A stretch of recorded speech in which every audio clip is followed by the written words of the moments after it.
So SNAP benefits are finally getting a big increase, and lawmakers have finally approved a huge monthly benefit boost. Millions of people on low income and Social Security can also be able to receive this relief this month. And Congress is also warning that unemployment rates may begin to see a significant rise in the next few months.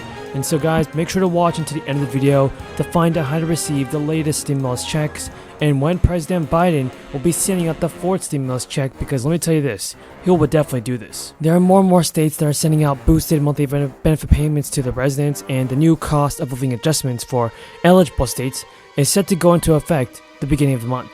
And so they're active through the following year. And for fiscal year of the 2023, everybody, the U.S. Department of Agriculture, Food and Nutrition Service increased allotments for the 48 states and Washington, D.C., just to reflect inflation. The maximum asset limits have risen to $4,200 for households with at least one family member who is 60 or disabled, and up to $2,700 for other households.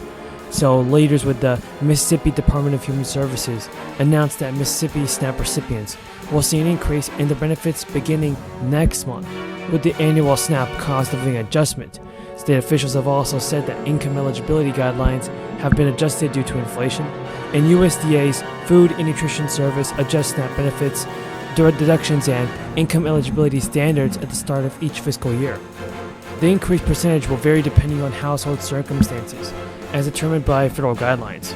SNAP benefits, eligibility, and deduction levels will increase as a result of inflation, and state officials said this week over 420,000 people in Mississippi will experience increased services to provide for their daily nutritional needs, while relieving stress on the family budget. And the Connecticut Department of Social Services has also changed its eligibility rules as of the beginning of this month, expanding its SNAP program to help even more people, everybody.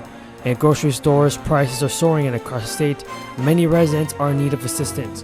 The Department of Social Services said that help is on the way for roughly 44,000 more Connecticut residents through an expanded SNAP program. And families in the state of Texas who rely on SNAP food benefits will also be able to count on that money through October.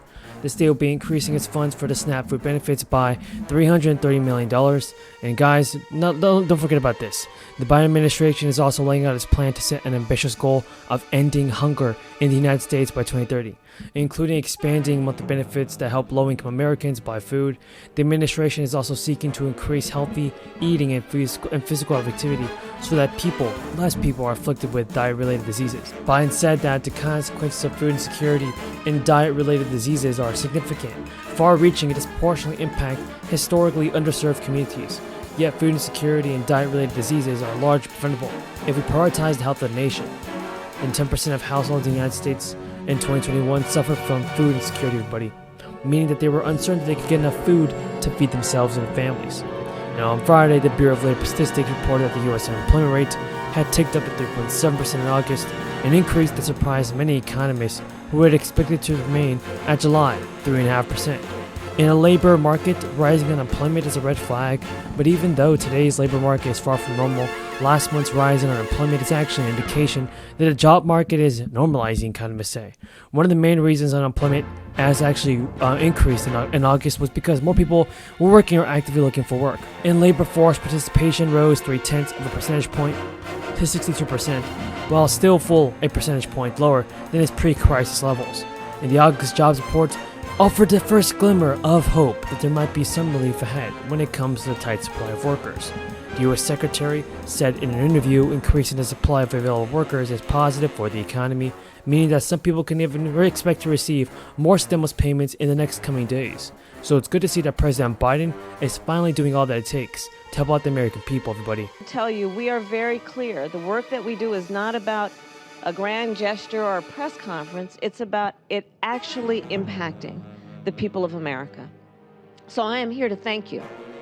I'm here to thank you for what you did to help form and inform what we have accomplished. And I am here to thank you for the hard work, the elbow grease that you are putting into making it real. And I've been traveling the country, the president has been traveling the country, and we know what you are doing at a local level and a statewide level. And we hear the feedback about the importance of your work. I was looking just quickly at some of my travel schedules. So for example, I was in Charlotte, North Carolina, in December of last year, and I toured, there you are, Charlotte's in the house, and toured a transit facility. And I was so inspired by the work that's happening there in terms of manufacturing, in terms of the innovation, in terms of the workforce development. And what we're seeing there, and it was with Governor Roy Cooper, is just innovation at work. Jobs at work, union jobs around the country being inspired by this work, being resourced and growing because of this work.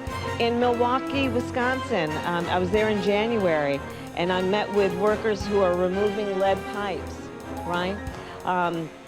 In Milwaukee, and we know that in the infrastructure bill there's $48 million that's going to lead pipe removal. Well, that's not only Wisconsin, in Michigan, for example. I was just speaking with a group of folks from Michigan here yesterday. The lead pipe removal piece is extraordinary because it is the intersection then, the infrastructure work, hits the intersection between infrastructure, yes, but also public health and education. Because you think about something like lead pipes, it's a public health issue. Children are drinking toxic water, which is having an impact on their health, but also their capacity to maximize their God-given brain potential, their ability to learn.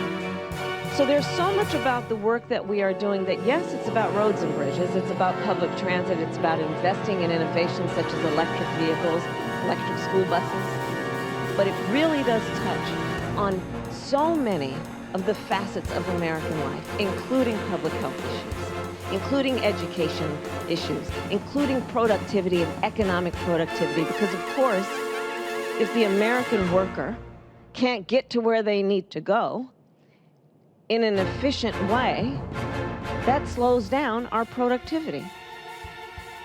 So therein lies the intersection between the work you are doing and so many aspects of life that may not come to mind when we think about infrastructure, but are directly impacted. So I'm here to thank you all.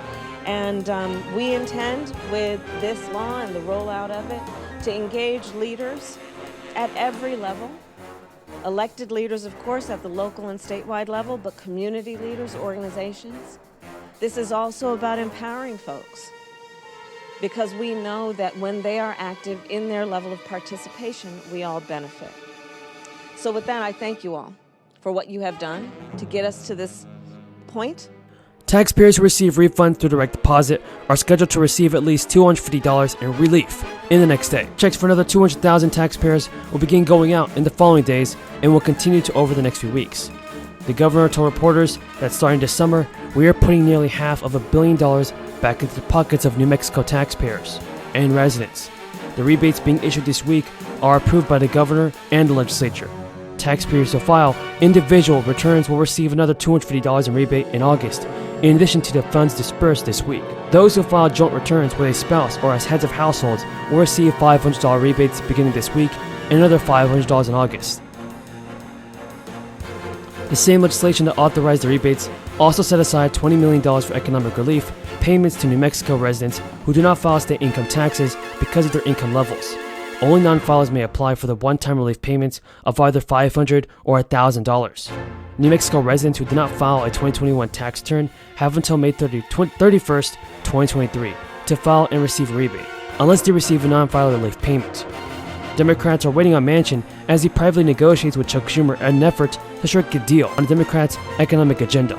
In particular, everybody, many people are anxious to learn whether Manchin will get on board with this extension. Here's some big news. The Treasury Secretary, Janet Yellen, everybody, has confirmed that inflation is going to continue to rise, and that's not good. And Vice President of the International Union of Painters and Allied Trades, Local 106, Gordon Smith.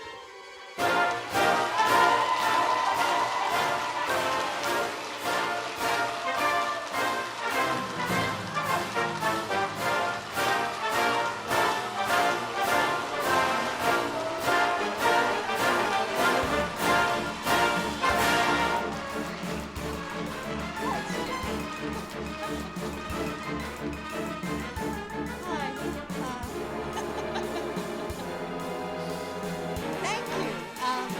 Well, and that's the band, I presume, right? Thank you to the band. Great job. Great job.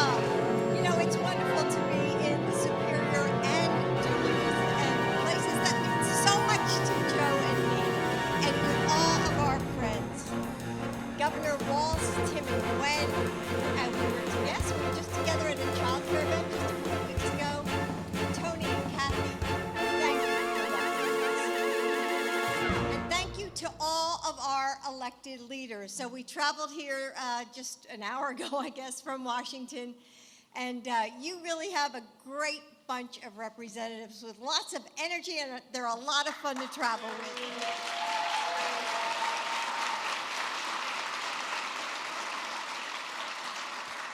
On another cold winter morning, much like today, I held our family Bible and watched my husband take the oath of office. In that moment, he was the man I fell in love with so many years ago, a father of... Okay, all right. I guess I don't tell him enough. A father of 2 boys standing in the wreckage of unthinkable loss, who stitched a broken family together with grit and grace. He was the man who took the train home to Delaware every night because he knew that showing up for the smallest moments can sometimes mean the most. He was the senator who learned that, to get up when he got knocked down and fight even harder for what he knows is right. The vice president whose steadfast counsel helped guide our country through many storms. That day, he was Joe. And then, suddenly, he became something else, too. The President of the United States. Yeah.